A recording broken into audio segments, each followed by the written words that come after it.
Sir आज का message आपके लिए है या आप इसे समझते हैं तो ये परफेक्ट है या फिर ज़रूरत पे पड़े हुए हर एक ईमानदार के लिए।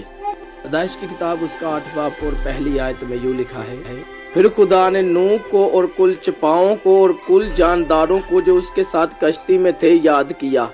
खुदा ने ज़मीन पर एक हवा चलाई और पानी रुक गया। यहाँ इंग्लिश में इस टर्म्स पर ध्यान दीजिए, गॉड रिमेंबर नोआ। आगे 19:29 में लिखा है, और यूं हुआ कि जब खुदा ने उस तराई के शहरों को नेस्त किया तो खुदा ने अब्राहम को याद किया। शहरों को गारद करते वक्त खुदा ने लूत को उस बला से बचाया।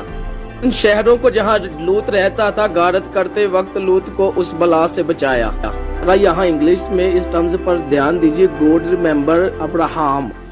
अब जरा आगे देखिए, पैदाइश 30 बाब उसकी 22 और 23 आयत में यूँ लिखा है, और खुदा ने राहिल को याद किया और खुदा ने उसकी सुनकर उसके रहम को खोला। जरा नीचे इंग्लिश में ध्यान दीजिए, लिखा है गॉड रिमेंबर रेचल। खुदा ने राहिल की सुनी और उसे एक बेटा दिया। आगे देखिए खरूज की किताब में क्या लिखा है, 2 बाब उसकी 24 आयत में, और खुदा ने उनका कहराना सुना और खुदा ने अपने अहद को जो अब्राहम, इसहाक और याकूब के साथ था याद किया। जरा इंग्लिश में इस टर्म्स पर ध्यान दीजिए, गॉड रिमेंबर गवर्निंग।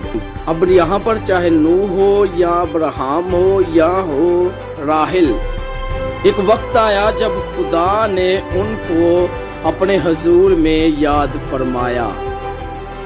इंग्लिश का टर्म्स हम पढ़ ही चुके हैं, गॉड रिमेंबर डन। इसका मतलब ये है कि एक वक्त आया जब खुदा ने इनको याद किया। दरअसल इस बात को इस तरह दर्ज इसलिए करवाया गया है ताकि हम और आप इस बात को समझें। एक वक्त आता है जब खुदा उनको याद करता है जो जमीन पर उसकी दुहाई देते हैं, चाहे सौतन ताने मार रही हो या फिर किसी ईमानदार ने किसी के लिए दुआ की हो। जैसा कि लूत के केस में हुआ, वैसे ऐसा कुछ नहीं है कि खुदा कुछ दूर रहे हो और उन्हें याद ना आया। इसे हेब्रेज़न कहते हैं, यानी कि बात करने का इब्रानी तरीका है ये। खुदा इन सब जगहों में बीच में आए, खुदा ने इंटरफेयर किया। इसका सीधा सा मतलब ये है कि खुदा ने हरकत की, खास तौर उस इंसान के लिए जिसका जिक्र किया गया है।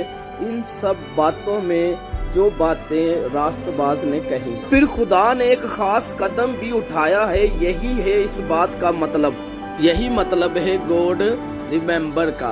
अब ये बात मुझसे और आपसे इस तरह जुड़ी है कि अगर कोई इंसान अपनी जिंदगी गुनाह में नहीं गुजार रहा बल्कि खुदा की मर्जी पर अपनी जिंदगी को गुजार रहा है, चलते जरा ज़बूर को भी पढ़ लेते हैं। ज़बूर 15 उसकी 12 और 13 आयत को पढ़ते हैं।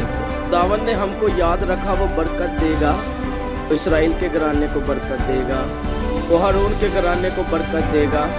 आगे 13 आयत में लिखा है, जो खुदावंद से डरते हैं, क्या छोटे क्या बड़े, वो सबको बरकत देगा।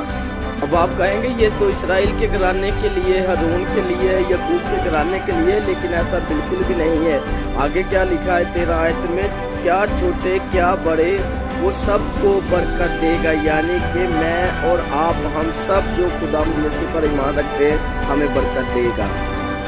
को ये बात याद हो जानी चाहिए कि खुदा ज़रूर हमें याद फरमाता है। जो उसकी राह पर चलते हैं खुदा उन्हें याद फरमाता है। मेरे दोस्तों, अपनी ज़िंदगियों पर गौर करें और खुदावंद में अपनी ज़िंदगियों को पसंद करें।